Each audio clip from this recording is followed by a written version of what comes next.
My name is Christos. I've been here at Instacart for about 2 years. Today's presentation is about the journey to encryption at rest. As you'll see, whenever we first decided to have this talk, we planned on having a project done, and I think along the way there was quite an adventure that we had. And one of the first things I'll say is this is a story, not a textbook. This is a novel, not a textbook. And the story continues. I gotta update my little button here.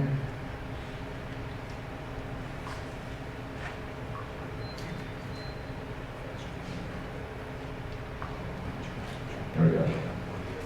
All right.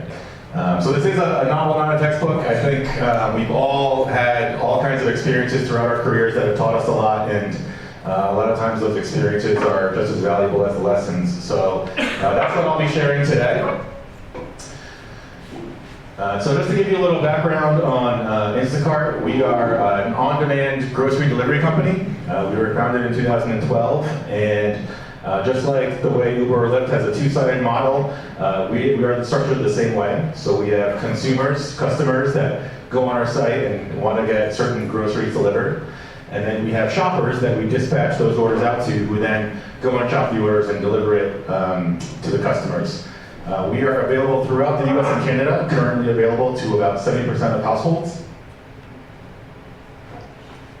And a little bit of background about this project and what we're talking about.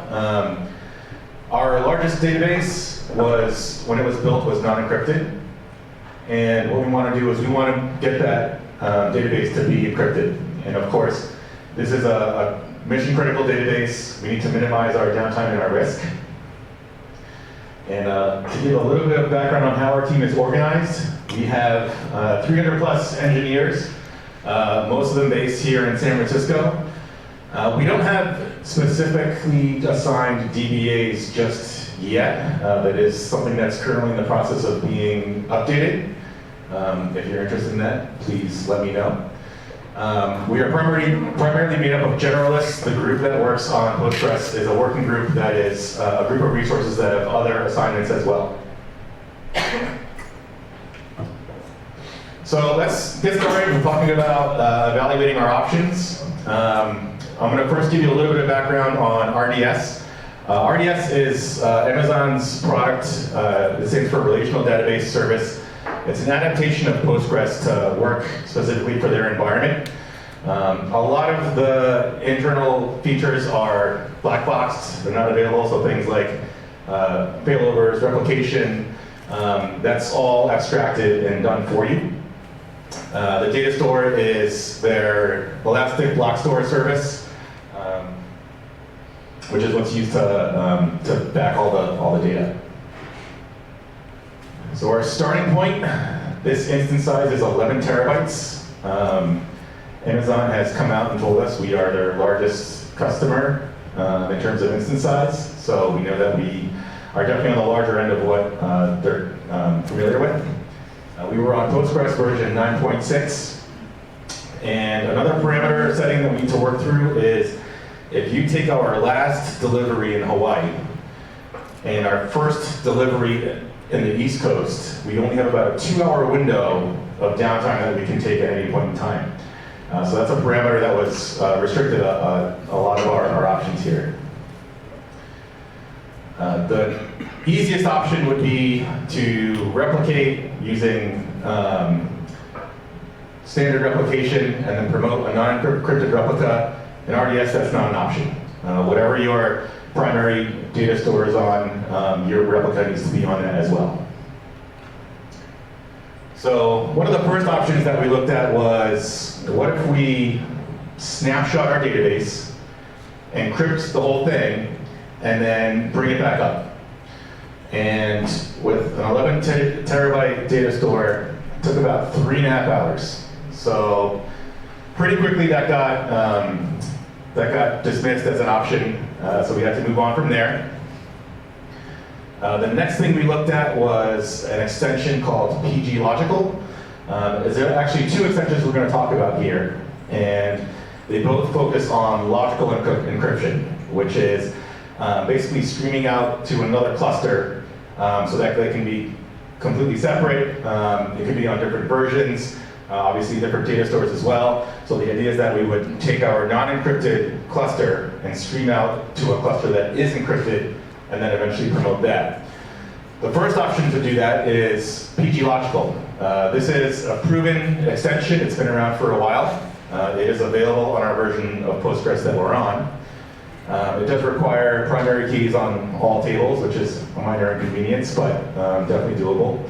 And because we're just promoting a replica, it keeps our downtime minimal compared to the snapshot and restore option. The other option is native logical replication. So in Postgres 10 and above, there's logical replication that's built in that you could then use as well.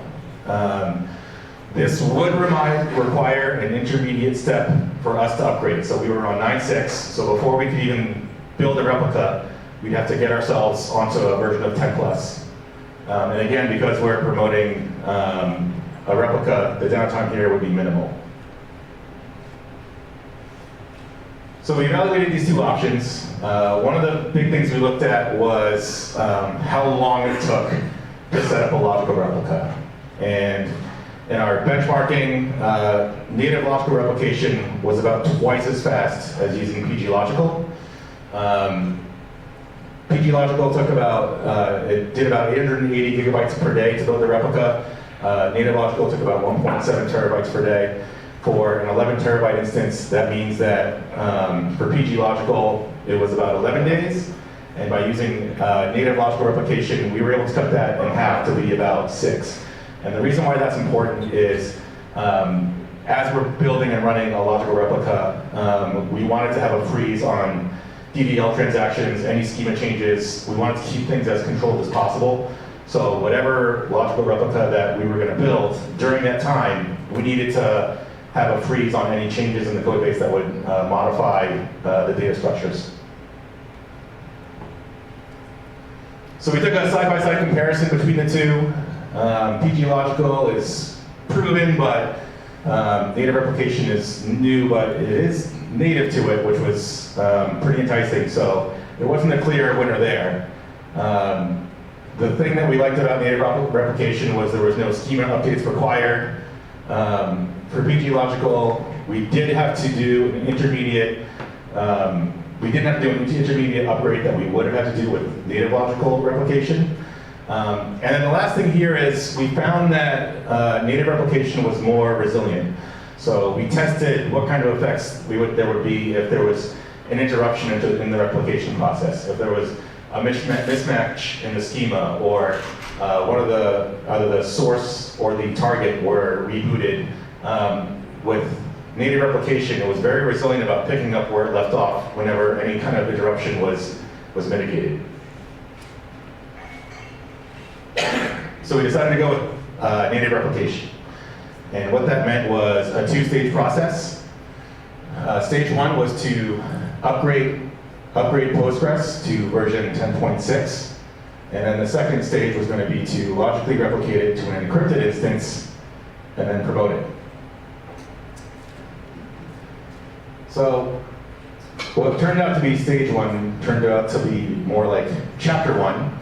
And you'll see as we get started, the plan was basically we're going to take 1 hour of downtime. And while we're taking on downtime, we feel we're mature enough as a company that we need to minimize our downtime windows. So something that we had been talking about for a while was upgrading our parameter settings. The last time that we upgraded our database was about 3 years ago.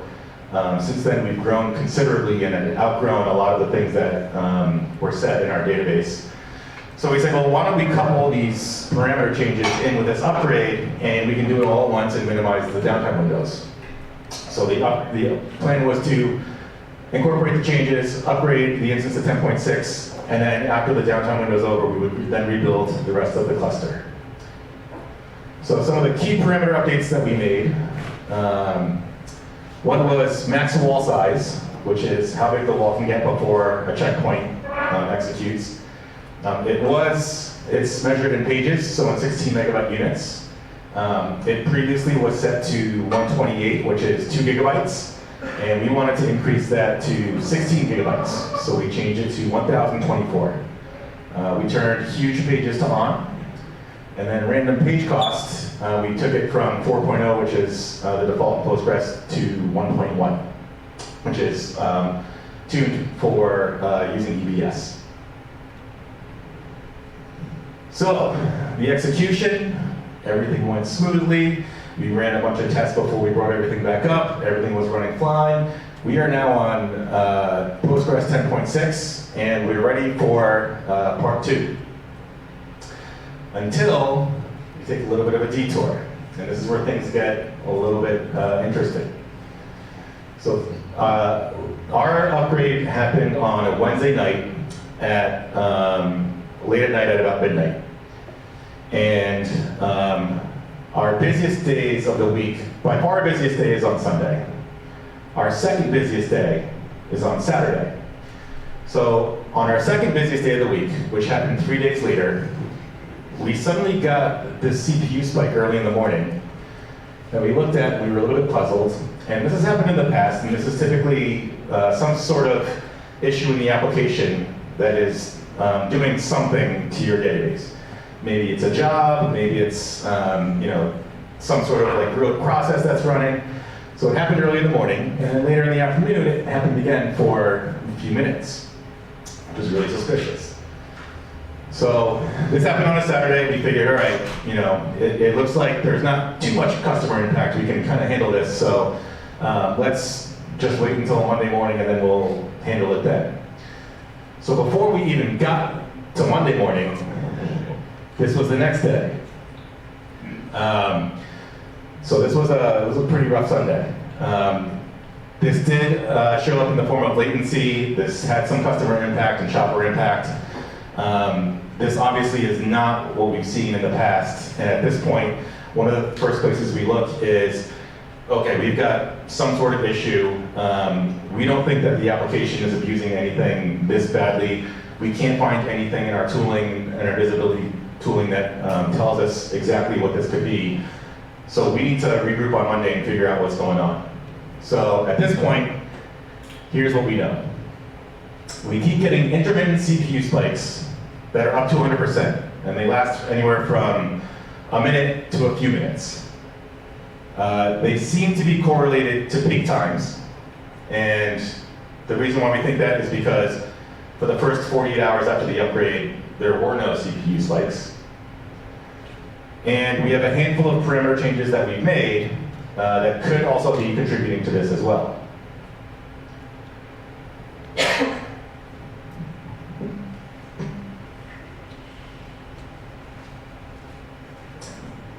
The other thing I should mention is that whenever we did the upgrade, we analyzed every table that was previously being analyzed on a regular basis. There were a handful that were not being analyzed, so we said, let's not worry about those, let's keep things consistent with the way they were before, which meant only 200 of the 600 tables were being analyzed. We looked through the log files, they looked very much the way they did before. There was no smoking gun in there. And we were also starting to tap our max throughput on EBS, which is the data store. The max throughput there is 300 megabytes per second, and we were starting to tap that a little bit, not consistently, but in our peak times we were starting to broach that number. And this was because after the upgrade, inexplicably, there was a 30% increase in disk ops, which is reading and writing to the disk, that we couldn't really explain. So at this point, we have a couple of options.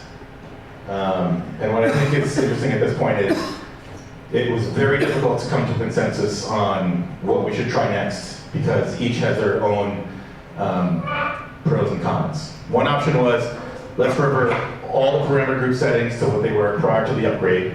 The idea here is that we would stabilize everything first, get back to where we were confidently, and then move forward.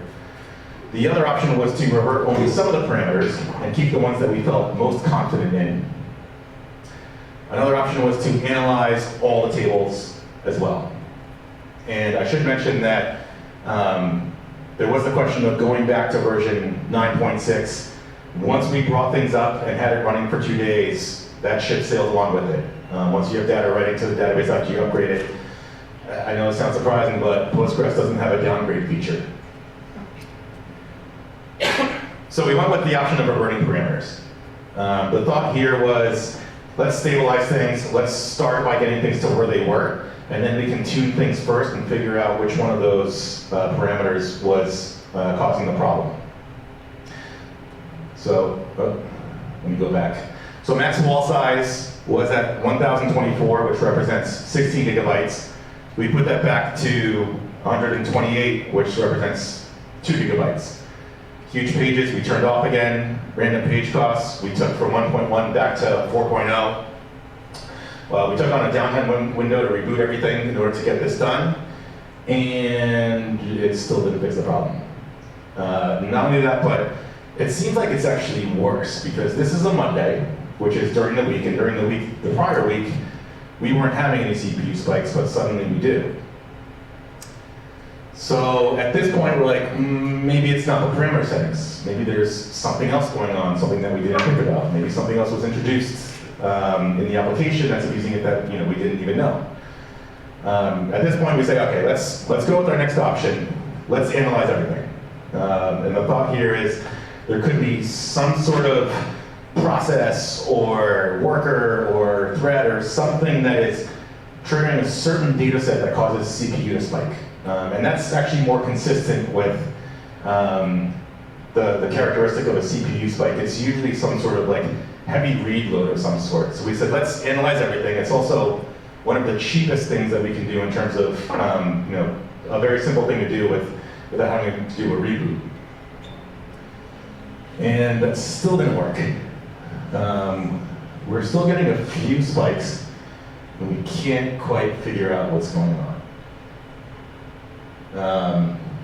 So the next morning, we take a look, we regroup again, and we stumble upon a little clue. So as I mentioned, in RDS, the parameter for max wall size is in 16 megabyte units. It's in pages. So we set it to 128, which should have been 2 gigabytes, and there you can see it's a screen grab from the Amazon documentation that says that it's in 16 megabyte units. But when you go on the server itself and ask, what's your max wall size, it tells us it's 128 megabytes. I'm glad you're laughing, we weren't laughing. So that was a very interesting morning. What had happened was we thought that we took our max wall size and we made it 8 times larger. But in fact, what we initially did is we made it 1/2 the original size. And on top of that, when we reverted back, we made it 1/16 the original size.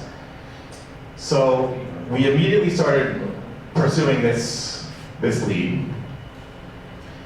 And later on that day, we dropped the max wall size we pushed it from 128 megabytes to 32 gigabytes, and we immediately see a huge relief in disk ops. That is read and write combined there on the bottom, and then the yellow one is the two of them combined. So that's very promising. We felt we had a pretty good lead here on what might have been causing the problem. We still didn't quite know how this resulted in CPU spikes. We could see how this causes maybe elevated CPU and disk ops that are more steady. But this was promising. This showed that we potentially found a serious problem that was fixed. This also led to a very interesting discussion with AWS that I will not get into right now. So another 4 days later, we hit the peak day of the week, Sunday, and it's a lot better than the previous Sunday, but we still have these spikes. And we still can't quite get down to the exact bottom of them. And they've all happened since the upgrade that we did. However, upon further inspection, if you look at that blue line, which is the upgrade, we've actually been having it since before that. But what happens is AWS's CloudWatch and reporting metrics, their metrics average by the minute. So if you have a spike that's 10 seconds, it'll show up as the average of 10 seconds along with the other 50 seconds as well. And with this new visibility tool that we're using called Datadog, that maybe you may have heard about, we can get more granular information about what was going on with the CPU. So we now have another way to look at this and have an opportunity to take a wider look at it. So some of the lessons learned here, one is whenever introducing changes, even if it means having more downtime windows, it's worth it to control the changes that you're introducing to your system so that you can isolate whenever there's some sort of a regression. And now we did have production traffic running on here. We actually did test out production traffic, but we didn't test out production load, so that's something that we need to make sure that we do. And the hardest lesson of all was never trust the documentation. So what we do is we decide, we end up, we actually work with PG experts who are the co-hosts here today, and we talk about a few benchmarking options. So after the first few minutes of repeating and explaining to us over and over again that we should self-host instead of using RDS, we started talking about other different benchmarking options.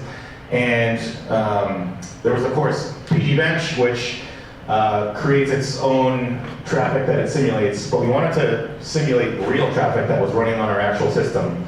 So we stumbled upon this tool called PG Replay. And the way PG Replay works is you capture 1 hour's worth of logs, and you then run that 1 hour's worth of logs against a snapshot that you capture. And so the first thing we needed to do was capture an hour's worth of logs. And the way that most Postgres parameter settings works is it will only log statements that last longer than a certain duration. And for, by default, I believe that's 200 milliseconds. That's what it was for us. So in order for us to do that, we needed to set the minimum duration statement setting from 200 milliseconds down to 0. And we needed to set log statement from just DDL to everything. So we just go through this routine of turning on all the logging, and the saga continues. We end up with a CPU spike. Because we make that change on all of our replicas and our primary at the same time, everything spiked and caused an issue, which I think caught us all by surprise. We were trying to use this tool that would replay production traffic so we could test out parameters, and ironically, just trying to enable that tool was causing a lot of problems that we couldn't test. So, moving on here to kind of bring you up to speed with where things are today. We're closing in on these CPU spikes. We actually still don't know what the exact source is. We're in the process of using PG Bench right now to do some parameter tuning and toy around with it. I thought the logging issue was an interesting clue. That is another lead that we're going to be exploring, but unfortunately I don't have that answer for you right now. But if you stay in touch, I promise you I will tell you what it actually was. And now we can talk a little bit about Chapter 2, which is the actual process of creating a logical replica and promoting it in encryption at rest. So the plan here, we've already benchmarked this, we've already tested this, we're ready to do this as soon as we stabilize all these CPU spikes. The plan here is to build a logical replica and then to promote the logical replica and reset the sequences before directing it to be the new primary. Any new parameter settings that we're going to be introducing will be done separately. This is again one of those lessons that we learned before that we hope you all can at least take from here too. And a little bit of background on how to set up logical replication. It also is far easier to use logical replication native into Postgres than with PG Logical. It's really simple. On the source, which is the publisher, you set it up as a publisher, and then you set up the target as a subscriber. So it's this simple. You just have a statement that says create publication on the source, and you do it for all tables. And then on the client, response there is a little bit small, but you basically create a subscription, you tell it what connection to use and which publication to use, and then you pass along a few simple parameters, and it does a lot of things for you. It's very simple, very effective. It's very resilient, as I mentioned. We did test this with quite a few different scenarios. We tried to restart both the source and the publisher while it was logically replicating. It picked up right where it left off. We made updates to the schema on one or the other that would cause a conflict, and they would pause for those tables and then pick them right back up whenever you had the schema match again. So we were actually very impressed with the resilience of this system. So, for the rest of the story, the saga continues. Stay tuned or be a part of it. As I mentioned, we are to the point where we're trying to bring on some expertise into our team full time. So if you're interested, definitely reach out to me or one of my great colleagues out here. We do have plenty of time for Q&A. So any questions you guys may have, feel free to ask them right now or, yeah. So when you are doing your migration to a new database, so 2 days later, how do you deal with changes that happen to the real database that happen? So the question is, after we migrate to the new database, how do we deal with changes that happen to the previous database? Yeah. So During the migration. Schema migration, is that what you're referring to? No, when you are replicating the encrypted database. Yep. So we don't take 6 days. Oh, right. So the plan with replication is there's going to be a 6-day buffer where we have to wait for the logical replica to be built. And so the way we deal with that is we will actually take about an 8-day window before the promotion. We will set up the logical replica. It should end up being built about 2 days beforehand. And during that time, we have a freeze on all our engineers here where there are no DDL transactions, no schema changes that happen underneath, just to make sure things stay consistent and don't get interrupted. So I'm pretty sure your database grows really quickly, and you cannot afford to let it grow forever, right? So are you guys thinking about, I don't know, sharding or anything, like splitting it small? Yes. Yes. So What's your plan? Yep. The question is, our database is very large already. It can't grow forever. There's currently a limit of 32 terabytes on Amazon RDS. Even to get to there, we don't even have that capability until we promote the logical replica because the file system is on an older legacy system that we need to upgrade. What we're doing right now at Instacart is we are taking this database and we are basically sharding it. So well, a couple of years ago, we already pulled out certain aspects of it. So we had one giant database. What we did is we took part of it that was for shoppers. We segregated that out. We have another one for logistics. We separated that out. What's also happening right now is we're moving to a more service-oriented architecture. So what's going to happen is this database with these 600 tables, we're going to take pieces of them and we're going to shard them out into different service-based databases. This is a total 20/20 hindsight observation, but if you query the PG settings table and ask it what the unit is for max wall size, it'll tell you that it's 1 megabyte. But I would probably have relieved RDS in this case too. I mean, notice on I read the documentation, so Yeah. that's quite a gotcha. Yeah. So the comment was, if you query the database directly, you can see what the units are for max wall size. And yeah, it was a total 20/20 thing where there's hundreds of parameters. We look through each of them and we evaluate them each. At no point in time did we actually think beforehand, like, hey, this documentation could be wrong. But something that came out of our post-mortem is we can't trust the documentation anymore. We have to go in and verify things ourselves. So on the documentation point, the Postgres release notes actually covered it. RDS is based on Postgres, it's not completely identical, but you can give yourself a heads up on changes if the Postgres documentation diverges from the RDS documentation, probably the RDS documentation isn't dated. And I think that's actually what caught you. Yeah. Because the 10 migration, they haven't changed that thing. The other one under logging, you have log statement equal all and log duration equal 0, which means you're going to get logged twice for everything. You get one on the timeout and one on the log all. If you don't need the statement time, you turn the statement timeout one off and just log all. You won't get the durations, but it doesn't have to, when you do the timeout, it has to set a timer. And it doesn't have to do that, and it doesn't have to log the time. And so the overhead of logging is about, I would guess, about a third of what you're seeing. Okay. Do it that way. Okay. Yeah, good to know. I think something that we looked at beforehand was,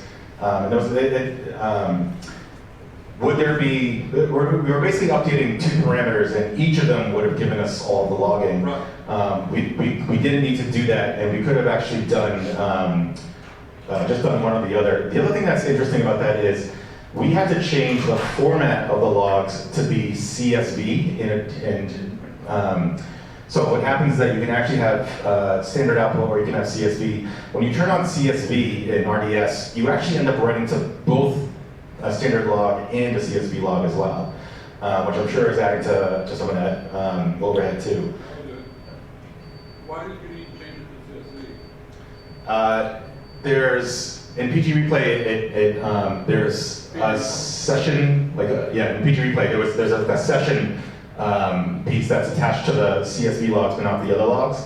If you change your format, you can get that.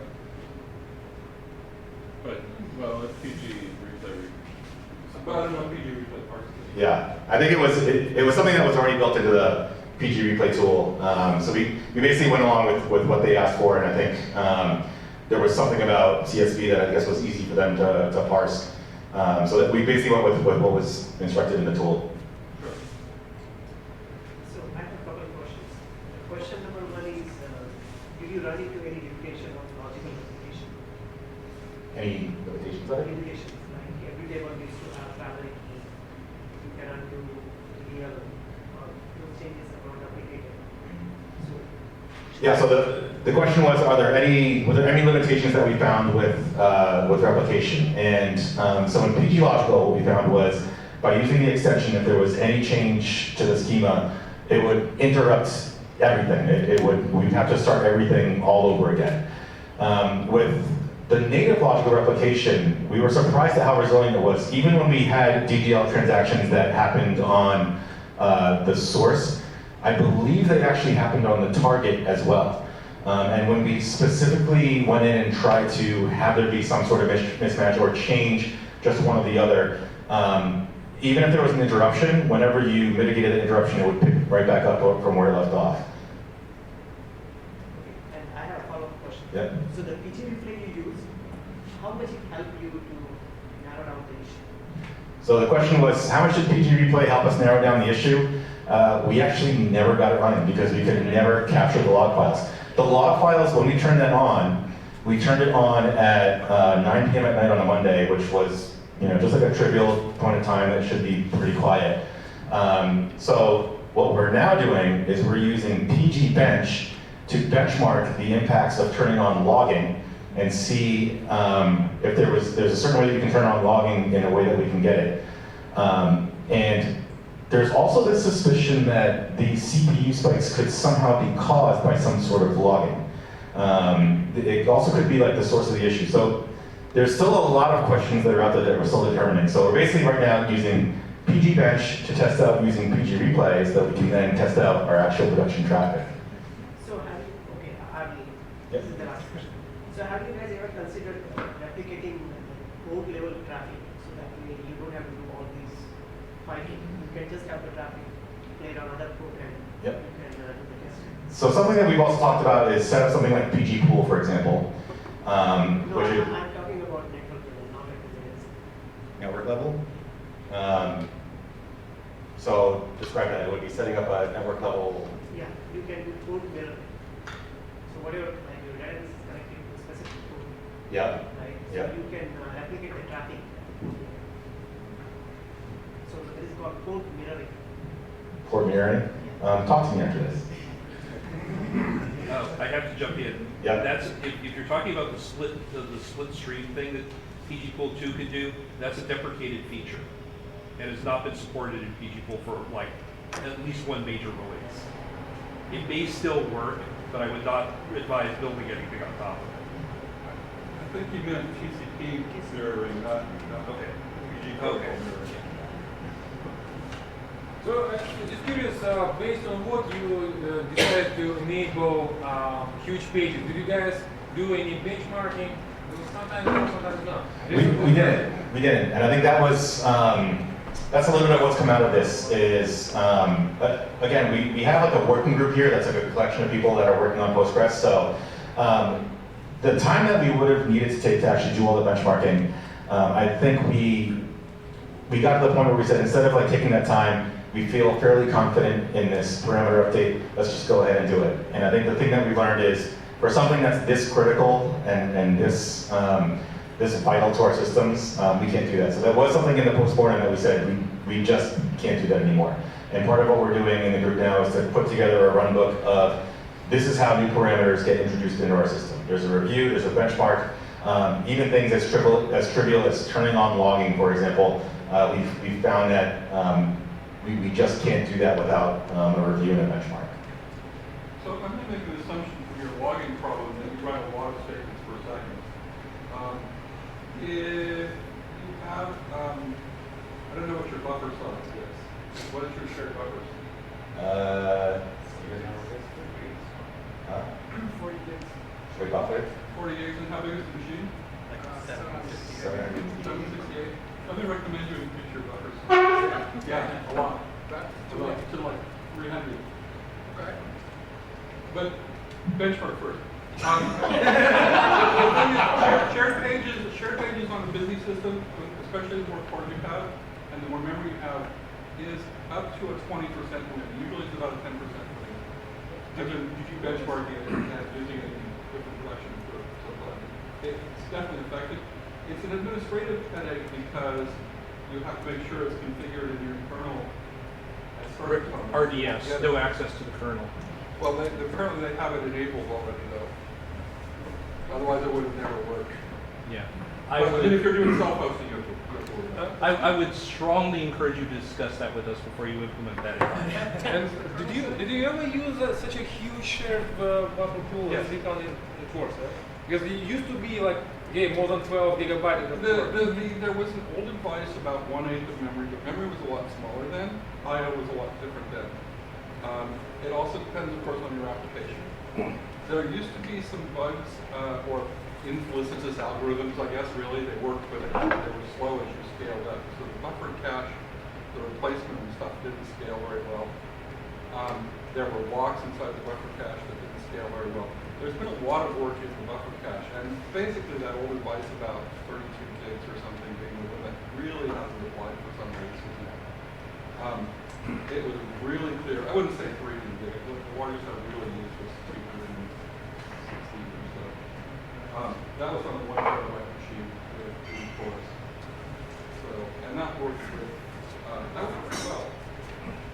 So what happens is if you have the operating system doing the caching, you pay the system call round trip and the file system round trip for each lookup. Whereas if you're doing it locally, it's very quick because the internal latching inside Postgres is very quick.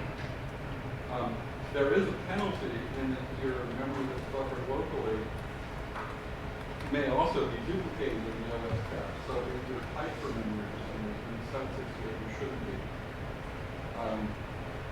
You might find that there's a penalty there. On the other hand, if stuff is really hot in Postgres, it won't actually ever get written or read in the OS layer except by checkpoint. And so it may fall out of it. It's kind of hard to say. But generally, the old advice on using small caches, I don't really believe that's been valid since about 2009 or so. I will say I spent 2 weeks modeling this on a wide variety of instances, a wide variety of memory sizes, a wide variety of shared buffers, and I found that was actually not great advice to crank shared buffers up that high because the I/O subsystem chokes on a checkpoint. Okay, the checkpointing issue is a real issue, and if you have consistency of response, yeah, that was. Do you guys? I'm sorry. So You yeah, can I choose you know. check, it's going to depend on your application. You can tune checkpointing, you can tune dirty write ratio in the kernel. There's things you can do to mitigate that, but if you have a giant buffer and you dirty all of it, it's going to take a while to checkpoint. So there's some trade-offs. But that's a good point. You did have problems with checkpoints. Did you also, and you only showed us 3 parameters you worked with. Did you try checkpointing the relative target too, so like spread it around? The checkpoint, the Checkpoint completion target? the completion target was it was set to like 0.9. That's something that we didn't change. So we left it as is, but that's another thing that we're currently looking at right now. So it didn't change. It doesn't mean that it shouldn't have. No, default on code is 0.5. So maybe in RDS. Yeah, the default on RDS is 0.7, but generally we recommend 0.9. Yeah, and I think part of what we need is again we need to benchmark all of these, and I think we're at the point where our traffic is. It's not very common. It's something that seems to be very unique to us. Even the way that we use it is very unique. So hopefully the next time we host this, we can talk a little bit about some of the benchmarking tools that we have. Can I ask a follow-up question? What's the best thing you use to measure the impact of your the share buffer? Can you look, let's say the dirty pages look like my dirty page ratio is way too high, or okay. Okay. Yep. This might be a pretty naive question to ask, but I have a hard time imagining that these like 11 terabytes of data are like pretty hot at all. And I was just wondering what you guys were thinking around like maybe starting to offload these to a warehouse and something like that, because maybe like, all of this was so yeah, I guess I don't know like how big is the set of rows that are genuinely involved? That's an excellent question, and we kind of wondered the same thing. As an example, for our order information, over 90% of it is sold and it hardly ever gets used. So we have orders from 5 years ago that are still in our system that we really don't need anymore. So one of the first services that we're actually pulling out is an order service, and along with that is going to go with all the items. And in that service is going to be cold storage that we use, either something like Snowflake or S3 or something like that. It's still being discussed right now, but that's exactly the kind of thing that we asked that we're trying to move towards. No matter what, working with 11 terabytes of data is it makes everything just a little bit slower, more complicated. It's too big, so we know that we need to chop things down. It's grown pretty quickly as the company has. It's actually pretty cool being at a company where that's the problem that you have. I think in a lot of places they don't have that luxury, but yeah, that's a good question. That's exactly what we're working on. I'm just curious, how do you guys do development? Like developers like to have copies of production, right? Not at 11 terabytes. So how do you solve this problem? Well, we get them really big machines. Like that's our development machine right there. That's in the cabinet. That's an excellent question. What we had to do was there's a tool we have called PG Sync that will actually pull from. We have a staging server that has all that information with all of the personal information scrubbed. And then our engineers can use this sync tool to pull down segments of data using queries. So for example, it could say, pull down this user ID's addresses, pull down their orders, and we also have a seed script that will actually see that data for you whenever you set up your development environment as well. Another example of something that's very tedious to work with when you have such a large data set. Can you, if it's not a secret, can you give us like an idea, besides the size, about your database, like how many tables we have, for example? Yeah. What's the biggest table? Yeah, so we have, actually we have about 600 tables. The largest one that we have is about 3 terabytes. And that's, it's basically a table that stores all of our items exactly as they are whenever they are captured. So we have, I think, 2 different tables. Our second largest one is like a terabyte. After that, there's a big kind of drop off, but those are the ones that are really challenging. How much fragmentation do you have in your database? You mean like bloat? We did recently look at that. I don't remember the exact numbers, but we recently did some work to eliminate some of the bloat in our indexes. Something that's also of interest too is whenever we did logical replication, we gained, do you guys remember how much space we gained when we did logical replication? 3 terabytes of change. So yeah, it went from 11 terabytes down to like 8 or something like that. Yeah, some of that. It was considerable. So I think it was more than we thought it would be.